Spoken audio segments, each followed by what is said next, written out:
What's up, guys? This is Coach Grant with First Down Training, and today we're going to be breaking down some good versus bad route running. So we're going to be showing a bad example of a route, and then we're going to be showing the exact same route but ran correctly versus the exact same type of coverage in the exact same type of situation. So I hope this video helps you guys out. Hope it could teach you a few new things, but also, fellas, if you are a wide receiver and would like a daily workout schedule to follow, check out that very first link in the description below where you could get access to our ultimate 8-week wide receiver workout plan. It's over 500 plus wide receiver gym exercises, on-field drills, all mapped out with what you should do on Monday, Tuesday, Wednesday, etc. And we give you the exact sets and reps to do. So check out that very first link in the description below. If you're things first on this, we're going to be looking at a slant route versus this inside shade press coverage look. So if we have a slant route versus inside shade press, number one thing when I come up to the line as a receiver, on any route for that matter, is I got to identify this DB's leverage and the distance from me so I could come up with a plan off the line. So we see clearly that this DB is shaded to the inside. How we can tell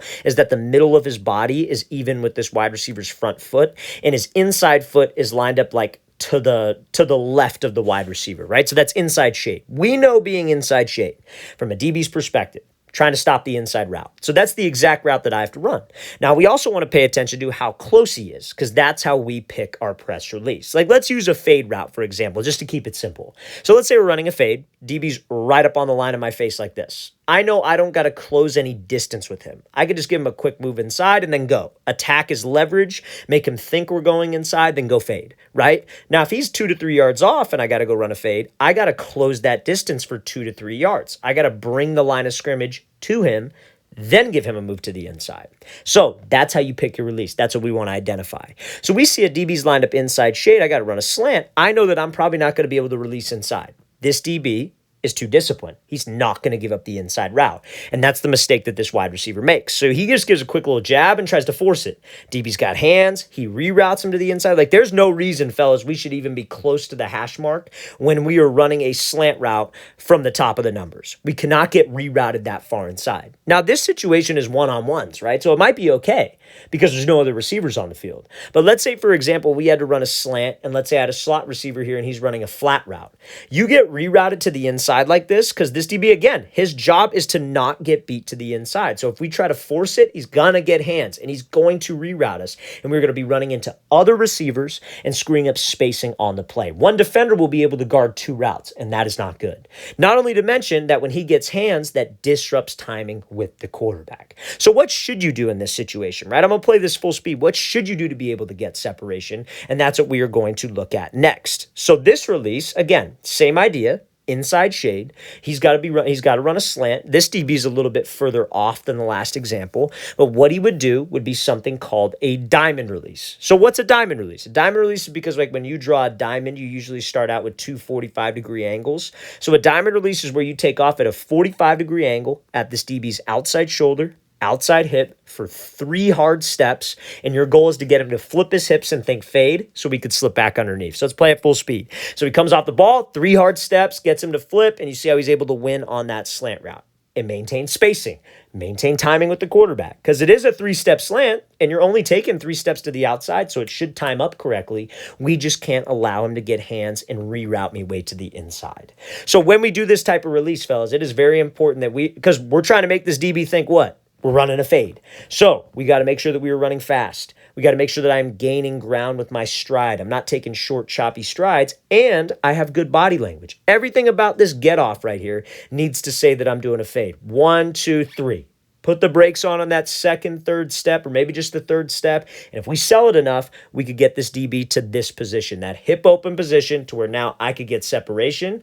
If my slot receiver is also running a slant, there's good spacing, and now I'm open. So that's how you guys would run it. Now, I know what some of you are thinking. Well, this is open space. That last example was on the goal line. Nothing would change, but there's a more creative way to do it. What you could do, let's say this was the goal line, like the last example. When you burst up to the outside, what could he do? Give a little peek with his eyes. Make him think that it's a goal line fade, right? It's still the same concept. It's still the same way to get open, but you're just throwing your eyes to the inside now because you're playing to the situation you're in. You're selling that it's a goal line, quick fade over the shoulder to force him to overreact, and then we slip under.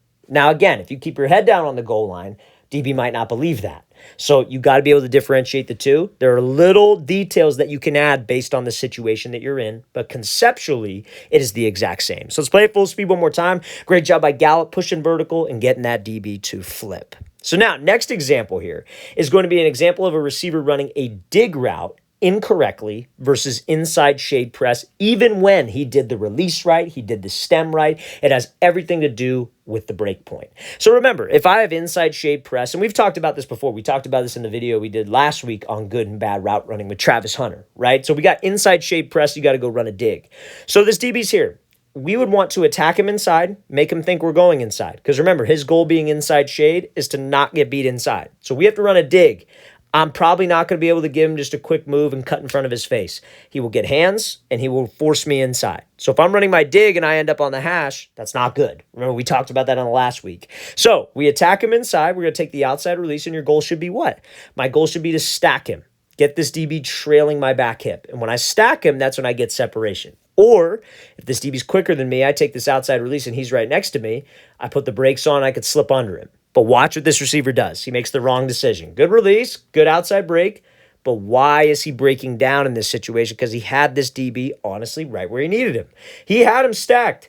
He was in a position where he could make a move and still maintain speed and get out of it. But when you guys have somebody stacked, fellas, or when you got him beat by a step, do not break down, because he is just going to run into you, fellas. You can never break down like this when you have somebody stacked. This is why personally what I teach is, like, let's say this receiver had to run a curl route. I would say don't stack the guy if you have to run a curl route, because on a curl, you have to drop your hips. So if you stack him completely and you drop, he's just going to be able to get hands, collision you at the top of the break. Could this be a flag? Maybe this gets called, but I don't want to just rely on a flag being called. Receivers or officials miss flags all the dang time. I want to get separation. So let's play this full speed one more time, and then we'll break down the correct example versus the exact same coverage look where the receiver actually uses a move at the top that can get him open. So now, this example here, receiver's got inside shade press. He's taking an outside release on a dig route. Watch what he does. He attacks him, outside release. He's got him stacked, 1-2. Hits him with that rocker step at the top of this thing. That's what you want to do in this situation. See, again, same idea. We got inside shade press. He attacks him inside, takes an outside release. He's fighting. He gets over the top of him. If you break down right here in this situation, fellas, 5 is covering this thing. But because he was able to use that 1-2, hard fake to the outside, sells with his hips, sells with his shoulders, he's able to maintain speed, and that DB can't get hands and collision at the top of the break. Even on a break where traditionally maybe you were supposed to break down. But guys, if we're running this dig, inside shade, please do not, when you have him stacked, break down and drop your hips. He is just going to run into you. And again, fellas, this is all football IQ. Something that Division I college coaches look for. Any college wide receiver coach. They want receivers who are obviously fast. They want explosion off the ball. They want quickness. They want good route running. But they also want receivers to know how to run routes. They want them to know how. They want them to have football IQ, understand how routes work, understand how defenses work, because that can only help out the offense, right? And that's what we ultimately want to do. All right, fellas, really want to thank you for watching. I really appreciate it. If you have any questions at all, don't hesitate to leave those in the comment section below. Always appreciate the feedback. It's always great to hear from you guys. And again, fellas, if you would like an 8-week wide receiver gym and field workout schedule, everything wide receivers should do in the gym, on the field to improve their skills, check out that very first link in the description below. We'd love to get you on that. I'll see you guys next time.